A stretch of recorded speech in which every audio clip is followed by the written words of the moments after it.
Suku Karen dikenal melalui tradisi perempuannya yang memiliki leher panjang dan mengenakan cincin di sekitar leher. Menurut informasi dari Thailand Health Trip Holidays, perempuan suku Karen dengan leher panjang khususnya berasal dari etnis Padaung yang merupakan bagian dari subetnis kaya. Mayoritas suku Karen Padaung yang tinggal di wilayah utara Myanmar dan Thailand. Alat yang digunakan untuk membuat leher mereka panjang terdiri dari serangkaian cincin yang terbuat dari kuningan. Tidak hanya ditempatkan di sekitar leher, tumpukan cincin kuning tersebut juga dikenakan di bagian kaki. Keyakinan di kalangan masyarakat suku Karen adalah bahwa semakin panjang leher mereka, semakin indah penampilannya. Selain itu, masyarakat Karen meyakini bahwa cincin-cincin tersebut dapat memberikan perlindungan terhadap serangan binatang buas.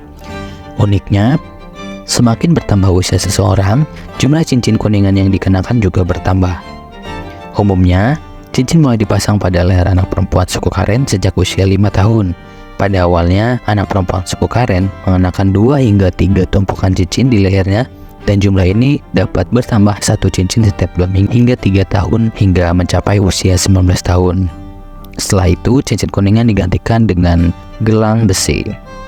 Meskipun cincin-cincin dapat dilepas untuk dibersihkan, namun harus segera dipakai kembali, dan pembersihan tidak boleh dilakukan terlalu sering.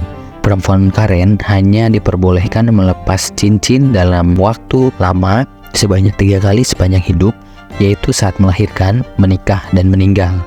Seiring perkembangan zaman, tidak semua perempuan Karen diwajibkan untuk mengenakan cincin kuningan. Pengaruh perubahan nilai, norma sosial, dan peningkatan kesadaran kesehatan juga turut berperan dalam pergeseran ini. Banyak di antara mereka menyatakan bahwa tradisi ini dianggap ketinggalan zaman, dan sebagian perempuan suku Karen bahkan merasa tidak nyaman memakainya.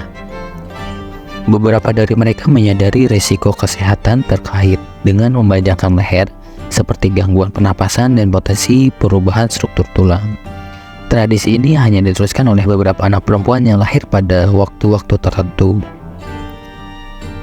Berbicara tentang suku Karen ialah sebuah kelompok etnis yang tersebar dan mendiami wilayah Asia Tenggara, memiliki asal-usul dari Gurun Gobi, Mongolia, atau Tibet. Kemudian mereka menetap di Myanmar dan di perbukitan sepanjang sungai Salween di bagian timur Myanmar. Perjalanan mereka membawa mereka hingga ke sebelah utara Thailand, di mana sebagian besar penduduk Karen tinggal di desa-desa kecil yang tersebar di pegunungan. Selain itu, kelompok yang lebih kecil dari suku Karen juga tersebar di India dan beberapa negara Asia Tenggara lainnya. Kemudian di sisi lain, tentu saja situasi menjadi lebih kompleks ketika kita melihat sekitar 140.000 pengungsi suku Karen kini tinggal di kem-kem Thailand. Kemudian sekitar 50.000 pengungsi Karen lainnya tersebar di Amerika, Kanada, Australia, dan beberapa negara Eropa lain. Bahasa asli yang digunakan oleh suku Karen berasal dari wilayah pegunungan Himalaya. Berbicara terkait agama, seiring berjalannya waktu, sekitar 15% dari komunitas suku Karen kini memeluk agama Kristen.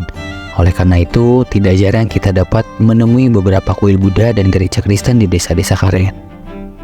Itulah terkait suku Karen yang berada di perbatasan Myanmar dan Thailand. Jangan lupa klik subscribe dan komen terkait suku apa lagi yang perlu kita bahas. Terima kasih.